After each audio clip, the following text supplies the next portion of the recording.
ஓம் சாய்ராம். என் அன்பு செல்லமே, என்னுடைய அழகான தங்கமே, உன்னிடம் ஒரு விஷயத்தை பற்றி சொல்லத்தான் வந்தேன். உனக்கு எப்பொழுதுமே கவலை மற்றவன் என்ன சொல்வானோ, நம்முடைய வாழ்க்கையில் நடக்கும் விஷயங்களை பார்த்து மற்றவன் என்ன சொல்வானோ, என்ன விமர்சிப்பானோ என்ற ஒரு எண்ணம். மற்றவன் என்ன விமர்சனம் செய்தால் உனக்கு என்ன? யார் வேண்டுமானாலும் உன்னுடைய வாழ்க்கையில் எது வேண்டுமானாலும் சொல்வார்கள். பேசும் வாய் பேசிக்கொண்டு தான் இருக்கும். அதை வாயை மூடு என்று சொல்ல இங்கு யாருக்கும் உரிமை அல்ல. நீ ஒரு விஷயத்தை செய், அதை யாராவது கேட்கிறார்களா? அதை கேட்க யாருக்காவது உரிமை உண்டா? அதற்கு எப்படி உரிமை கிடையாதோ அதே போல உன்னை விமர்சனம் ஒருவன் செய்கிறான் என்றால் அதை கேட்பதற்கும் இங்கு யாருக்கும் உரிமை அல்ல. அவனுடைய வாய் அவன் பேசுகிறான் என்று விட்டு விட்டு போக வேண்டியதுதான். உன்னுடைய வாழ்க்கையில் நீ நிறைய சமயம் அப்படியே உடைந்து போய் இருப்பதற்கு காரணம், மற்றவன் என்னை தப்பாக பேசிவிட்டான், நானோ நேர்மை கண்ணியம் இப்படி வாழ்ந்து கொண்டு இருக்கிறேன், ஆனால் என்னை ஒருவன் தவறாக பேசிவிட்டான் என்று உடைந்து விடுகிறான். நீ சரியான பாதையில் இங்கு பயணம் செய்தாலும் உன் மீது குறையைத்தான் சொல்வார்கள். நீ தவறாக போனாலும் உன் மீது குறையைத்தான் சொல்வார்கள். உனக்கு என்ன சரியோ அதன்படி நீ நடந்தால் உன் வாழ்க்கையில் ஜெயிப்பார். தெய்வத்தை வணங்கும் யாரும் இங்கு தவறான பாதைக்குள் போவது கிடையாது. அப்படியே போனாலும் தெய்வத்தின் மீது பயம் இருப்பதினால் சற்று திரும்பி வந்து விடுகிறார்கள். அப்படியே தெய்வம் தெய்வம் என்ற பெயரில் சொல்லி தவறான விஷயம் செய்பவனுக்கு மிகப்பெரிய ஒரு தண்டனையும் வழங்கத்தான் படும். தங்க பிள்ளையே, வாழ்க்கையில் எப்பொழுதும் விமர்சனங்களை கண்டு அஞ்சக்கூடாது. ஒரு முனிவர் ஒரு ஊரை தாண்டி போய்கொண்டிருந்தார். அவரு இதுதான் இடம் என்பது அவருக்கு கிடையாது. ஒவ்வொரு ஊராக தாண்டி தாண்டி போய்கொண்டு அவருடைய வேலையை பார்த்து கொண்டு இருப்பார். அந்த முனிவருடைய வேலை அதுதான். ரொம்ப அசதியாக இருந்தது, வெயிலாக இருந்தது என்பதற்காக ஒரு மரத்தடியில் ஒரு வரப்பில் தலையை வைத்து படுத்தார்.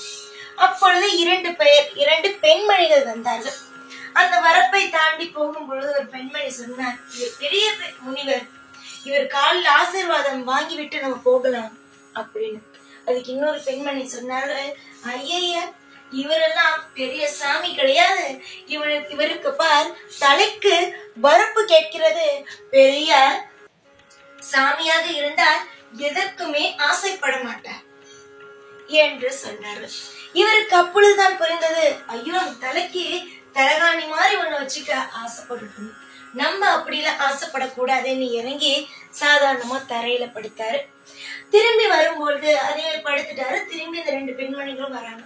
வரும்பொழுது அந்த பெண்மணி சொன்னா, ஒரு பெண்மணி, அத்தியா நம்ம சொன்னதை கேட்டு அவர் இந்த வரப்புள்ள தலையை எடுத்துட்டு சாதாரணமா படுத்திருக்காரு பத்தியா அப்படின்னு.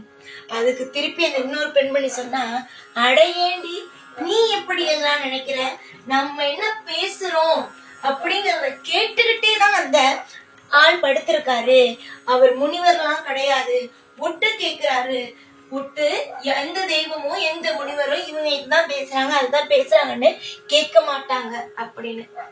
அப்போ நீ இதுல இருந்து என்ன தெரிஞ்சுக்கிட்ட, நீ நல்லவனா இருந்தாலும் உன்னை 1000 பேர் 1000 விதமா பேசத்தான் செய்வாங்க. புரிஞ்சுதா? நீ யாருக்காக ஒரு விஷயத்த, ஒரு நபர் உன்னை சொல்றான் ஒரு விஷயத்த மாத்திக்கோ அப்படின்னு, அவனுக்காக நீ மாத்திக்கிட்டாலும் இன்னொரு நபர் அதே இடத்துக்கு வந்து நீ இந்த விஷயம் செஞ்சது தப்புதான் அப்படின்னு உன்னை சொல்லத்தான் போற. அதுக்கு உனக்கு எப்படி இருக்க பிடிக்குமோ அது மாதிரி இருந்துட்டா பிரச்சனையே கிடையாது. உன்னுடைய குணத்தையும் உன்னுடைய பழக்க வழக்கத்தையும் எதுக்காக மத்தவங்களுக்காக நீ மாத்தணும்? எதுக்காக மத்தவங்களுக்காக உன்னுடைய வாழ்க்கையில சில விஷயத்த விட்டு கொடுக்கணும்? நீ நேர்மையா இருந்து நேர்மையா ஒரு விஷயத்த செய்யும் பொழுது யாருக்கும் இங்கு நீ அடிமை இல்லையே. யாரையும் பற்றி எப்பொழுதும் எதையும் பற்றி யோசிக்காதே. உனக்கு என்ன பிடிக்கும், உன்னுடைய வாழ்க்கைக்கு நீ என்ன செய்ய வேண்டுமோ அதை செய். நிச்சயமாக உன்னுடைய வாழ்க்கையில் நீ வெற்றி பெறுவாய். அடுத்தவன் என்ன சொல்வான் ஏது சொல்வான் என்று நினைத்து கொண்டு வாழ்க்கையில் எப்பொழுதும் எந்த ஒரு நிலையில போட்டு குழப்பிக்கொண்டு வாழ்க்கையை எப்பொழுதும் துளைத்து விடாது. நிறைய பேர் இங்கு செய்யும் தவறான ஒரு விஷயம் என்ன தெரியுமா? அடுத்தவன் என்ன சொல்வான், அடுத்தவன் நம்மை வாழ்க்கையை பார்த்து என்னென்ன சொல்வான் என்பதுதான். அடுத்தவன் என்ன சொன்னால் உங்களுக்கு என்ன? உங்களுடைய வாழ்க்கை என்னவோ அதை நோக்கி நீங்கள் பயணம் செல்லும் பொழுது 1000 முள்கள் குத்தும். அது போல எடுத்துக்கொண்டு முள் குற்றினால் அப்படியே போவாயா? அந்த முள்ளை எடுத்து ஓரமாக தூக்கி போட்டு விட்டு தானே போவாய். அதே மாதிரிதான் யார் ஒருவன் விமர்சனம் செய்கிறானோ அவனுடைய விமர்சனங்களை காதில் வாங்காமல் தூக்கி எறிந்து விட்டு போ. அவனுக்கே ஒரு நாள் அலுத்து போய்விடும். எது சொன்னாலும் இவன் காதல் வாங்குவது இல்லையே என்று அவனுக்கே அலுத்து போய் ஒரு நாள் நிச்சயமாக உன்னை பற்றி பேசுவதை தானாகவே நிறுத்துவான். உனக்காக நல்லதுதான் சொல்கிறேன், நீ புரிந்து கொள்வதும் இல்லை. நான் அடுத்தவன் என்னென்ன பேசுகிறான் என்ற கேட்பதையும் கேட்டுக்கொண்டே இருப்பது உன் கையிலேயே உள்ளது. காலம் முழுக்க உன்னுடைய வாழ்வில் நான் இருக்கிறேன். உனக்கு தேவைப்படும் ஒவ்வொன்றையும் நிலையாகவும் சந்தோஷமாகவும் உனக்கு கொடுக்க ஆசைப்படுகிறேன். நீயாக எதையும் போட்டு குழப்பிக்கொண்டு உன்னுடைய வாழ்க்கையில் எல்லா விஷயத்தையும் செய்யாமல் மட்டும் விட்டுவிடாதே. நிறைய துரோகங்கள் உன் வாழ்க்கையில் நடந்தது. நிறைய இழப்புகள் நடந்தது. இது எல்லாவற்றுக்கும் காரணம் என்ன? நீயே சொல் பார்க்கலாம். காரணம் என்ன? உன்னுடைய இந்த விமர்சனங்களை கண்டு அஞ்சியதினால் மட்டுமே. யார் என்ன சொன்னாலும் எந்த ஒரு விஷயத்திலேயும் அஞ்சி நடுங்கி இருக்காது. நம்பிக்கையோடு இரு. தெளிவான முடிவை எடு. உன்னுடைய தெளிவான முடிவால் மட்டுமே உன்னுடைய வாழ்க்கை மாறுமே தவிர மற்றவர்களால் அல்ல. தைரியமாக நீ செய்யும் ஒவ்வொரு காரியமும் நிச்சயமாக வெற்றி பெறும். நீ என்னுடைய பிள்ளை. உன்னை காவல் காப்பதும் வழி நடத்துவதும் உனக்கு தேவைப்படும் ஒவ்வொரு விஷயங்களையும் செய்வதும் என் கையிலேயே உள்ளது. தைரியமாக இரு.